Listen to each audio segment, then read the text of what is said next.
Welcome to all. Class 12th Chapter 4 Exercise 4.6 NCERT Maths का topic है. We have given two equations, two linear equations as in 10th class. a1x plus b1y is equal to c1, a2x plus b2y is equal to c2. And we have already studied about three methods: elimination method, cross multiplication method, substitution method in 10th class. So in 12th class we have one method is introduced to find out the solution of these equations: inverse method or matrix method. Inverse method is also called matrix method. इस method में क्या होता है? These two equations can be written as ax is equal to b, where a क्या है? Coefficient of xy, x के coefficient a1 a2, y के coefficient b1 b2, b2, and capital X is equal two variable use x और y दो ही variable use हुए हैं, x and y. और b क्या है? c1 c2. Right hand side में जो c1 c2 है, c1 c2. तो जब आप इसकी मल्टीप्लाई करोगे ना ax is equal to b की, तो आपके पास यही इक्वेशंस आ जाएंगी. So these equations can be written as ax is equal to b and ax is equal to b. ax is equal to b, x is equal to b कहाँ आ जाएगा? नीचे. और a ऊपर जाके क्या हो जाएगा? a inverse b. ध्यान रखना कि जो a है वो लेफ्ट हैंड साइड में जाएगा, क्योंकि a इधर क्या है? लेफ्ट हैंड साइड में है, तो ये इधर भी लेफ्ट हैंड साइड में जाएगा. और जैसे अगर सपोज करो ये राइट हैंड साइड में होता, x a is equal to right hand side में है, तो ये इधर जाके इनवर्स राइट हैंड साइड में ही बनता. ओके, बट इससे पहले कि हमें क्वेश्चंस में हमें फाइंड आउट करना है कि कंसिस्टेंसी और नॉन कंसिस्टेंसी और इनकंसिस्टेंट सॉल्यूशन कब होते हैं. ध्यान से देखना. अगर हमारे पास एक मैट्रिक्स गिवन है A, जो कि हमारे पास ये आ चुकी है. मैट्रिक्स के बाद हमारे पास हमने डिटर्मिनेंट फाइंड आउट किया. डिटर्मिनेंट के दो ही केसेस बनते हैं, जैसे हम पहले डिस्कस कर चुके हैं लास्ट एक्सरसाइज में. या तो डिटर्मिनेंट नॉट इक्वल टू 0 आएगा, या determinant of A equal to 0 आएगा. ओके, अगर नॉट इक्वल टू 0 आया मीन्स जो A है वो क्या है? Non singular. और अगर इक्वल्स टू 0 आ गया तो क्या है? सिंगुलर. यहां तक भी एक 1 मार्क्स का क्वेश्चन आता था एग्जाम में कि आपको एक मैट्रिक्स गिवन होगी, यू हैव टू टेल कि ये सिंगुलर है या नॉन सिंगुलर है. तो हमें सिर्फ डिटर्मिनेंट फाइंड आउट करना है. अगर वो नॉन जीरो आ जाए तो नॉन सिंगुलर, 0 आ जाए तो वो सिंगुलर. उसके बाद अगर वो नॉन सिंगुलर है, इट मीन्स क्या है? सॉल्यूशन जो है वो क्या है? यूनिक. और इक्वेशंस जो आपको गिवन है, जो इक्वेशंस गिवन है वो क्या है? कंसिस्टेंट. ओके, कंसिस्टेंट कब होती हैं? जब हमारे पास हमने डिटर्मिनेंट फाइंड आउट किया, नॉट इक्वल टू 0 आया, तो इट मीन्स हमारे पास क्या है? वो कंसिस्टेंट है. अब बात करते हैं, अगर हमारे पास a जो है वो इक्वल्स टू 0 आ जाए. इक्वल्स टू 0 आ गया तो मीन्स सिंगुलर. इसके बाद हमें फाइंड आउट करना पड़ता है adjoint of a dot b, मतलब एडजॉइंट की मल्टीप्लाई b से. सभी को एडजॉइंट निकालना आता है कोफैक्टर से, तो एडजॉइंट डॉट b. अब इसके भी आगे दो केसेस बनते हैं कि अगर तो एडजॉइंट ऑफ a b या तो नॉन जीरो होगा, या adjoint of a b equals to 0 होगा. ओके, अगर तो नॉन जीरो हुआ, इट मीन्स हमारा जो सॉल्यूशन है वो क्या है? No solution. क्या है? No solution. और अगर इक्वल्स टू 0 आ गया, इट मीन्स हमारे पास क्या होता है? Many solution. क्या होता है? Many solution. Know many solution के केस में भी इक्वेशंस जो आपको गिवन है वो क्या होती हैं? कंसिस्टेंट. क्या होती हैं? कंसिस्टेंट. और नो सॉल्यूशन के केस में क्या होती हैं? इनकंसिस्टेंट. ठीक है, फिर से रिपीट करते हैं. हमारे पास अगर हमें मैट्रिक्स गिवन है A, हमें डिटर्मिनेंट फाइंड आउट किया. After finding determinant, two cases will be possible: not equal to 0 and equal to 0. Not equal to 0 के केस में as we know 10th class में भी मेरे पास 3 सॉल्यूशन थे: unique solution, no solution and many solution. यही 3 थे ना, इसमें भी 3 ही है. यूनिक सॉल्यूशन अगर है तो कंसिस्टेंट है हमारा, और हम इक्वेशन को सॉल्व करेंगे. ठीक है, किससे करेंगे वो मैं बताती हूँ. अगर determinant of a equal to 0 आया, सिंगुलर है, तो फाइंड आउट करेंगे a adjoint of a into b. अगर वो नॉन जीरो आया तो नो सॉल्यूशन है, इक्वेशन इज कंसिस्टेंट. और अगर इक्वल टू 0 आया तो हमारे पास क्या है? Many solution. और क्या आ गया? कंसिस्टेंट. कंसिस्टेंट दो केस में है, या तो वो नॉट इक्वल टू 0 है, और अगर इक्वल टू 0 है तो adjoint of A dot B भी इक्वल टू 0 आना चाहिए। ठीक है, ये इक्वल टू 0 आना चाहिए। तो हम एक्सरसाइज 4.6 का फर्स्ट क्वेश्चन करते हैं। फर्स्ट क्वेश्चन में हमारे पास दो इक्वेशंस गिवन है। हमें फर्स्ट टू सिक्स क्वेश्चन में एक्सरसाइज 4.6 के फर्स्ट टू सिक्स क्वेश्चन में हमें एग्जामिन करनी है कंसिस्टेंसी ओनली, कंसिस्टेंट है या इनकंसिस्टेंट है। तो हम चेक करते हैं। This equation can be written as ax is equal to b, where a is equal to all the coefficients, जिसका कुछ नहीं है वहां पर क्या होता है 1, 1, 2, 2 and 3, and x is equal to variable used x and y, and b is equal to right hand side में जो 2 and 3 होता है। ओके, अब कंसिस्टेंसी और नॉन कंसिस्टेंसी किस पे डिपेंड करती है? डिटर्मिनेंट पे। तो first of all we will find out determinant. Okay, determinant find out किया। डिटर्मिनेंट कैसे निकलेगा? मल्टीप्लाई 3 माइनस 4 माइनस 1, माइनस 1 क्या आ गया? Not equals to 0। क्वेश्चन को ध्यान से देखो, हमारे पास यहां पर क्या है कि नॉट इक्वल्स टू 0 आ जाए तो क्या होता है? यूनिक सॉल्यूशन और कंसिस्टेंट। तो these equations have consistent solution, consistent solution. ठीक है, अब क्वेश्चन नंबर सेकंड करते हैं। क्वेश्चन नंबर सेकंड में आपको क्या गिवन है? 2x minus Y equations is equal to 5x plus 5 is equal to 4। These equations can be written as ax is equal to b, where a is equal to 2 coefficients, जहां कुछ नहीं है वहां 1 होता है। ओके, तो क्या लिखेंगे? 1 and 1, x is equal to xy and b is equal to right hand side में 5 and 4। now determinant of a कैसे निकाला? 2 minus minus 1, तो ये क्या होगा? Plus 3, which is not equals to 0, hence not equal to 0 आया तो हमारे पास क्या होता है? consistent। तो equations have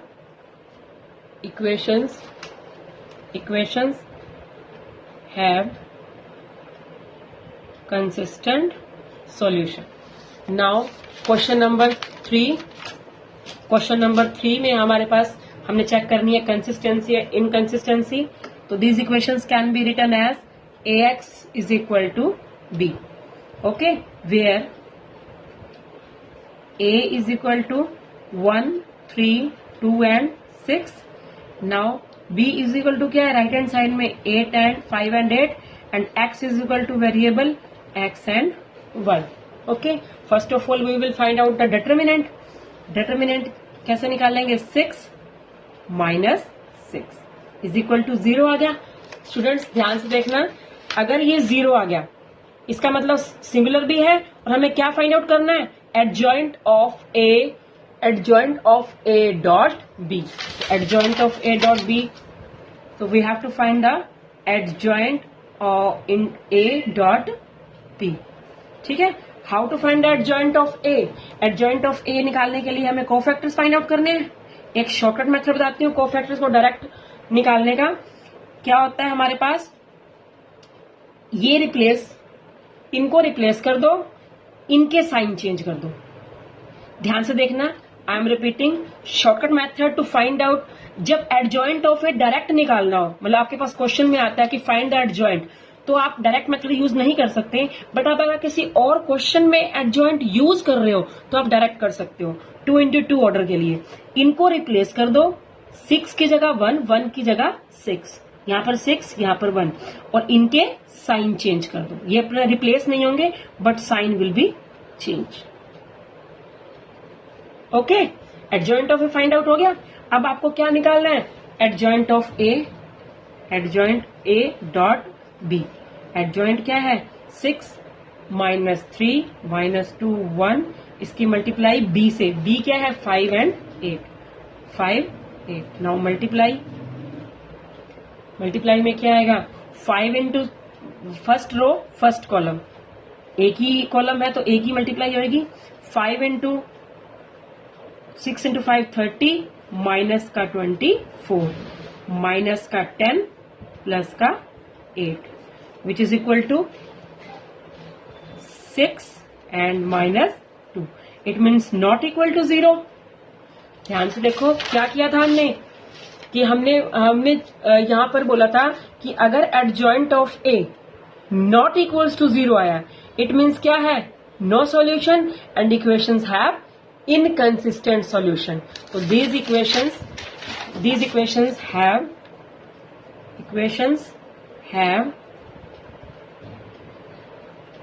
inconsistent solution.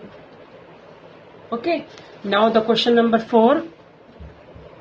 Question number 4 में these equations can be written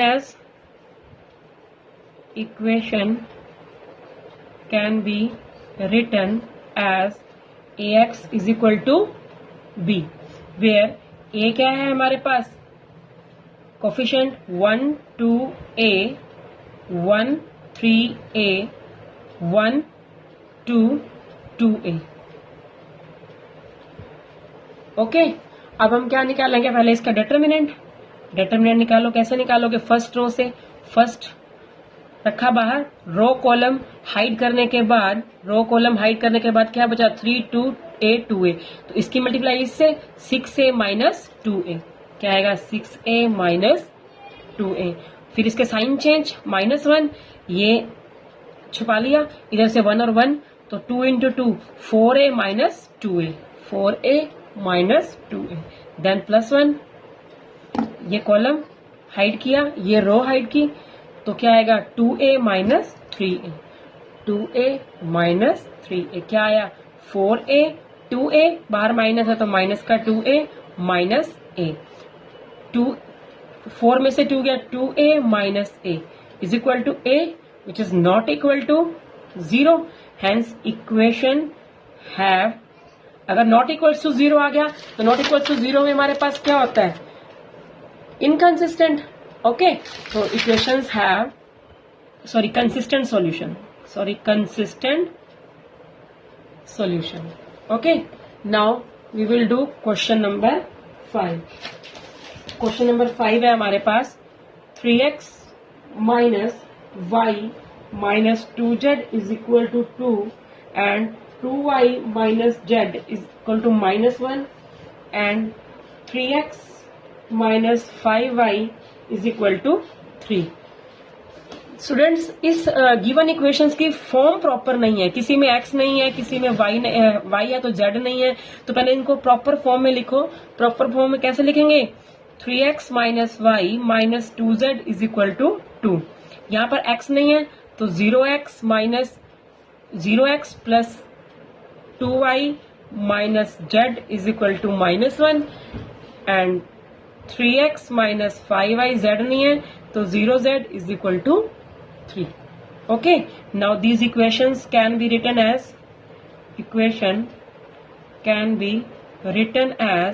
ax is equal to b, where a is all the coefficients 3 0 3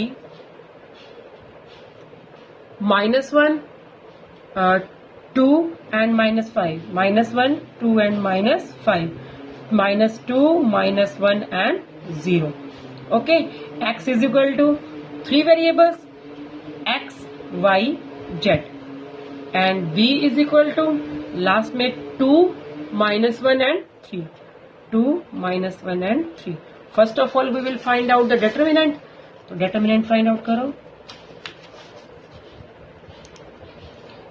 3 row column height 0 -1 +5, तो यहाँ माइनस ही रहेगा. -1 साइन चेंज होकर क्या हो जाएंगे, +1. ये रो छुपा ली, ये कॉलम 0 -3, 0 -3, देन -2 रो छुपाई, ये कॉलम तो 0 -6, 0 -6, 3 इंटू -5 -15, 0 ये +3, -2 -6 प्लस का 12, क्या आ गया 15 -15, क्या आ गया 0. अब हमारे पास इसमें क्या आ गया, हमारे पास determinant of A is equal to क्या आ गया 0। अब डिटर्मिनेंट ऑफ ए 0 आ गया तो हमें क्या फाइंड आउट करना है, हम फाइंड आउट करेंगे adjoint of A dot B.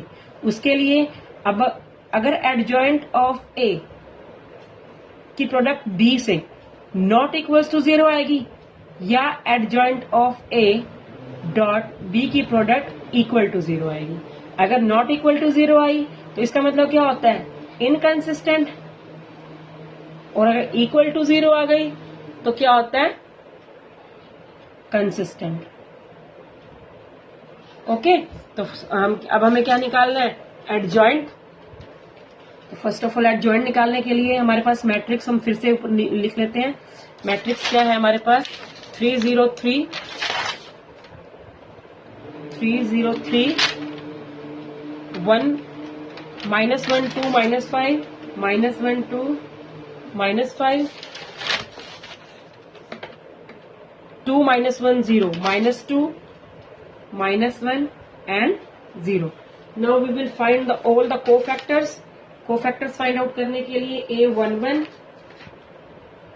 A12 A13 A21 A22 A23 A31 A32 A33